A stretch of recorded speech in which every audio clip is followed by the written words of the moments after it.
I sat quietly at the far end of the long mahogany table, my fingers loosely wrapped around a crystal wine glass. The soft clink of silverware and laughter echoed around the lavish dining hall. But to me, it all sounded like a dull hum, just background.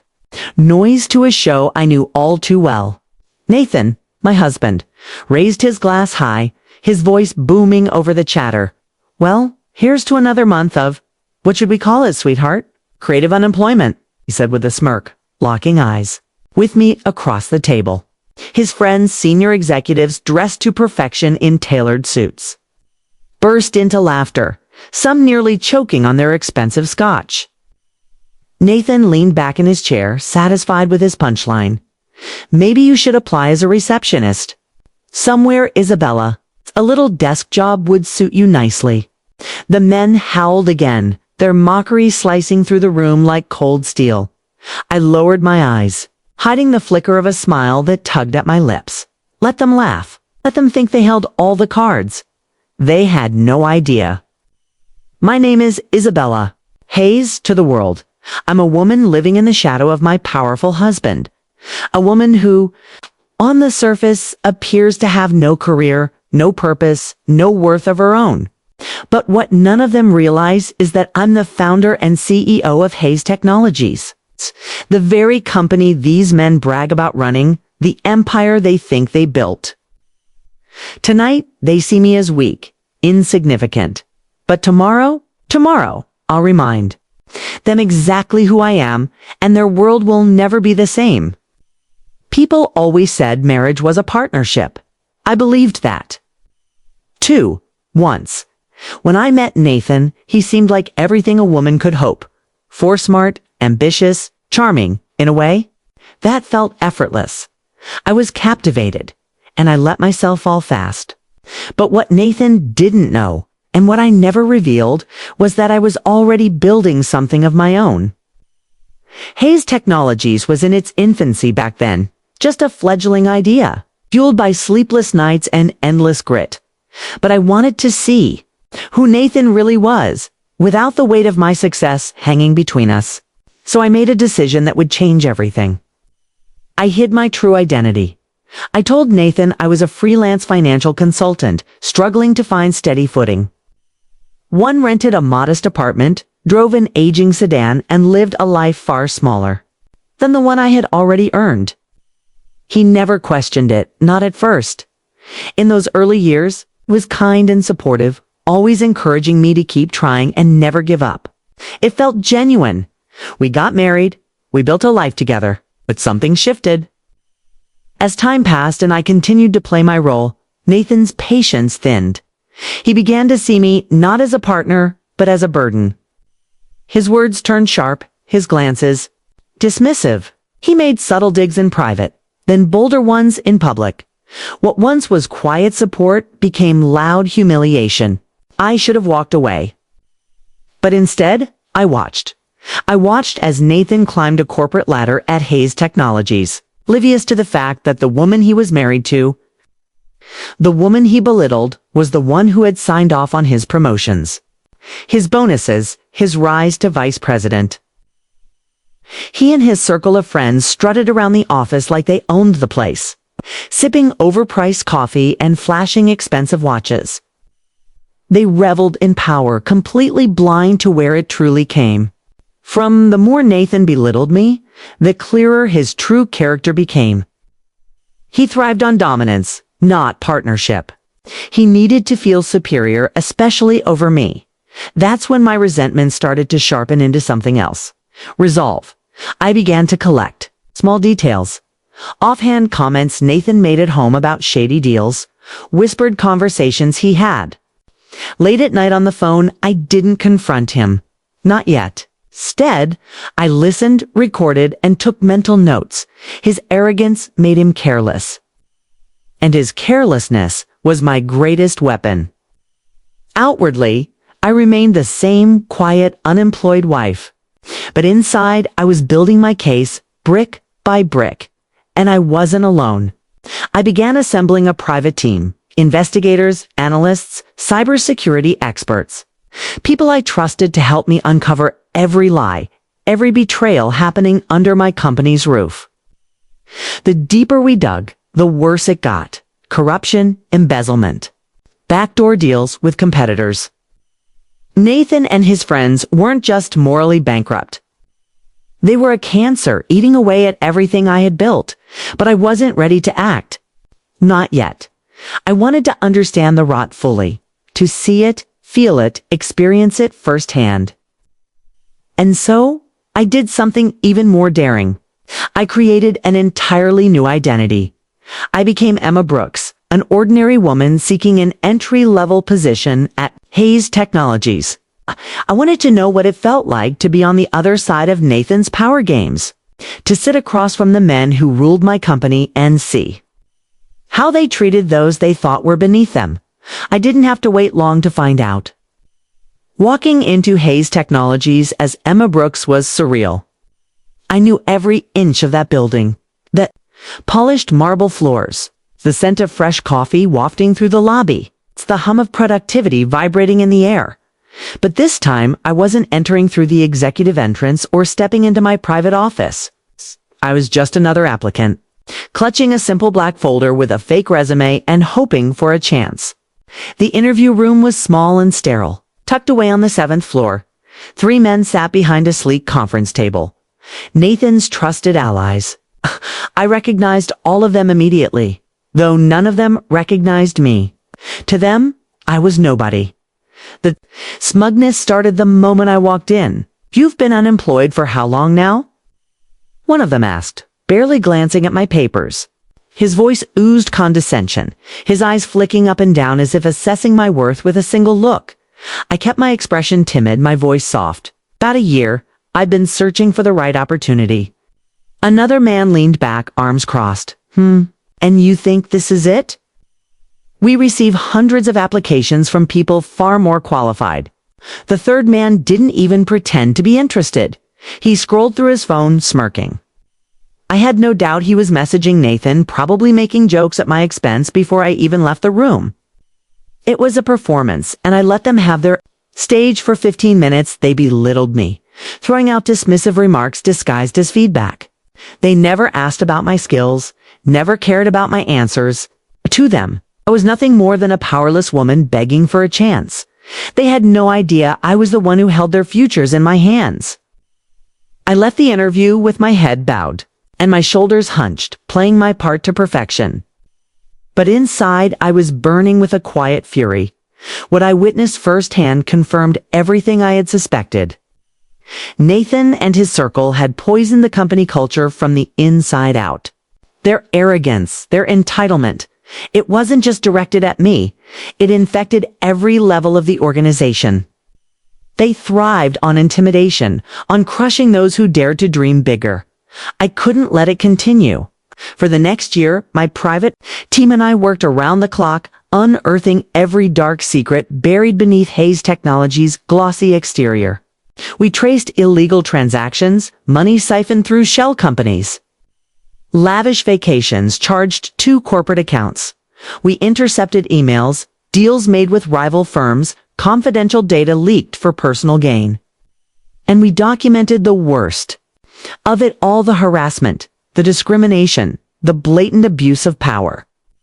The evidence piled higher and higher, each piece more damning than the last. But gathering proof wasn't enough. I needed to time my strike perfectly, to dismantle Nathan's empire in one clean, undeniable sweep. So I waited. I watched. And every time Nathan came home, bragging about his latest win at work, every time he looked down on me like I was less than nothing, I bit my tongue and smiled. Because I knew the day was coming when his world would collapse and I would be the one to bring it down. That day was closer than he could have imagined. The morning of the board meeting dawned crisp and clear, the kind of day that almost dares you to feel invincible. I arrived early, not through the back entrance, not in disguise, but as myself. Isabella Hayes, founder and CEO of Hayes Technologies. For the first time in years, I let my presence fill the lobby, walking with my head high as employees scurried past, nodding politely without realizing who I really was. But soon, they would know. They all would. The boardroom was a cathedral. Of glass and steel, its walls lined with panoramic windows that framed the city's skyline. At the center of it all was the long oak table where the company's fate had been decided time and time again. Often without my voice in the room, but today I was taking my seat at the head of the table.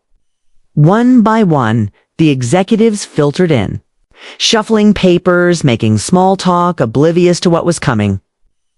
Nathan and his inner circle arrived last, laughing among themselves as if it were just another routine meeting. Nathan's eyes skimmed the room and then froze when he saw me. His smile faltered. He blinked, confused, as if trying to process why his unemployed wife was sitting where no one expected her to be. His voice wavered when he finally spoke. "Isabella, what? What are you doing here?" I smiled, calm and steady. "Sit down, Nathan. You're going to want to hear this." The room went quiet. Nathan glanced around, seeking clarity from his colleagues, but they were just as bewildered. Slowly, he and the others took their seats, shifting uncomfortably as tension thickened the air. I placed my hand on the thick folder in front of me, my voice razor sharp. "Before we begin, I'd like to formally reintroduce myself. My name is Isabella Hayes, founder and CEO of Hayes Technologies." Gasps rippled across the room. Shock twisted Nathan's face into something almost unrecognizable. Fear, disbelief, rage, all tangled together. The color drained from his cheeks. "No," he muttered, shaking his head. This has to be some kind of joke." "It's no joke," I replied, clicking a remote in my hand. The massive screen behind me flickered to life, and one by one, documents, emails, photos, and video recordings flashed. Across the display, irrefutable proof of every corrupt deal, every stolen dollar, every violation of trust. The room sat frozen, eyes wide, jaws clenched, as their sins were laid bare for all to see. For the past 2 years, I said evenly, I've been gathering evidence of your misconduct. Every illegal transaction, every backdoor deal, every moment of harassment and abuse. You thought you were untouchable, but the only reason you got away with it for so long was because I allowed it. Nathan lurched forward, his fists clenched on the table. "You can't do this. I'm the vice president. I built this company. You built nothing." I cut him off, my tone ice cold. "I built this company. I hired you. I gave you everything. And now I'm taking it all back." I reached for the stack of termination papers beside me, signing each one with deliberate precision. Then I slid them across the table toward Nathan and his cronies. "Effective immediately, you are all terminated." Silence. For a heartbeat, no one moved. Then Nathan shot up, his face burning with fury and humiliation. "You think you can just erase me? This is my company." 2 security guards appeared at the door, stepping inside quietly but firmly. I leaned back in my chair, my gaze locked onto Nathan's. "No, Nathan, this was never your company. It was mine. And now it's time for you to leave." One by one, they were escorted out, stripped of their titles, their power, their illusions. Nathan looked around desperately, hoping someone, anyone, would stand with him. But his allies had already turned away, their eyes downcast, their loyalties crumbling. I didn't bother watching them go. Instead, I sat still for a moment, breathing, in the silence that followed their exit. A silence that felt cleaner, lighter, freer. Today, justice had been served, but my work was only beginning. In the days that followed, the air inside Hayes Technologies shifted, subtly at first, like the stirring of leaves before a storm. Whispers filled the hallways. Rumors spread like wildfire. Everyone knew something monumental had happened, though few understood the full scale. But as the dust settled, one truth became clear. A new era had begun. I wasted no time. My first order of business was a complete audit of the company's leadership. Every executive who had enabled Nathan and his circle, whether through silence, Complicity or cowardice was swiftly shown the door. I wasn't interested in preserving old alliances or sparing bruised egos. This was about restoring the integrity of the company I had poured my soul into building. But I didn't just purge, I rebuilt. I reached out to the people who had once made Hayes Technologies great. The employees who had been sidelined, silenced, or driven out by Nathan's toxic regime. I invited them back, offering not just jobs but a chance to lead. One of them was Lisa Chen, a brilliant software engineer who had been forced out after refusing to play along with the boys' club culture. When I called her personally, there was a long pause on the other end of the line. "Are you sure you want me back?" she asked, cautiously. "I don't just want you back," I told her. "I want you to lead." Seeing Lisa walk through the front doors again, head held high, was one of the most satisfying moments of my career. And she wasn't alone. Dozens of former employees returned, their eyes filled with cautious hope and quiet determination. I overhauled the company's policies, implementing zero-tolerance rules for harassment, introducing an anonymous reporting system, and launching mentorship programs designed to nurture young talent, especially women and minorities who had been overlooked for far too long. We also established regular town hall meetings where every employee's voice could be heard, no matter their title or seniority. Training sessions focused not just on productivity, but on ethics, empathy, and true leadership. Slowly but surely, the culture of fear and intimidation that had poisoned us from within began to fade. The transformation was immediate. For the first time in years, smiles returned to people's faces. Meetings were no longer tense, dominated by egos and hidden agendas. Instead, there was collaboration, innovation, and, most importantly, a renewed sense of purpose. One moment stood out to me above all. A month after the leadership overhaul, I passed by the break room and saw Lisa and her new team brainstorming ideas for a groundbreaking AI project. Their faces were lit up with passion and creativity, so different from the weariness and caution I had seen just weeks earlier. That's when it hit me. Hayes Technologies was no longer just a company. It was a community, a family. And as I walked through those halls, hearing laughter and seeing teams huddled together, energized and united, I knew we had turned the page. Nathan and his cronies were gone. But their absence wasn't the victory. Didn't take long for news of Nathan's downfall to ripple through the business world. The headlines were merciless. Financial news outlets dissected every detail of the scandal, and social media exploded with speculation and judgment. Nathan Hayes, once the golden boy of Hayes Technologies, had been publicly stripped of everything: his title, his reputation, his influence. Within a week, 3 of his closest allies filed for bankruptcy. Rumor had it their wives filed for divorce soon after. Nathan, who once commanded boardrooms and reveled in power, now found himself working as a sales associate at a small electronics store in the suburbs. Gone were the tailored suits and Rolex watches. In their place, a cheap polo shirt and a name tag pinned to his chest. I heard from an old friend who happened to walk into the store one day. She told me Nathan looked like a shadow of his former self, thinner, eyes hollow, shoulders slumped. He barely made eye contact as he rang up customers, a man who once thought himself invincible, now reduced to a quiet, broken figure. People asked me if I felt satisfied, if seeing Nathan fall so far brought me the closure I had been craving. The truth, it didn't matter. I didn't rebuild Hayes Technologies for revenge. I did it to restore something far more important: justice, fairness, and hope for the people who deserved better. Yes, exposing Nathan and his circle had been necessary, but the real victory wasn't their downfall. It was everything that came after. 6 months later, I stood by my office window, looking out at the city lights that stretched endlessly toward the horizon. The building around me buzzed with life teams, collaborating late into the night, projects taking shape that would define the company's future. We had just signed a landmark deal with a leading European software firm, expanding our reach further than ever before.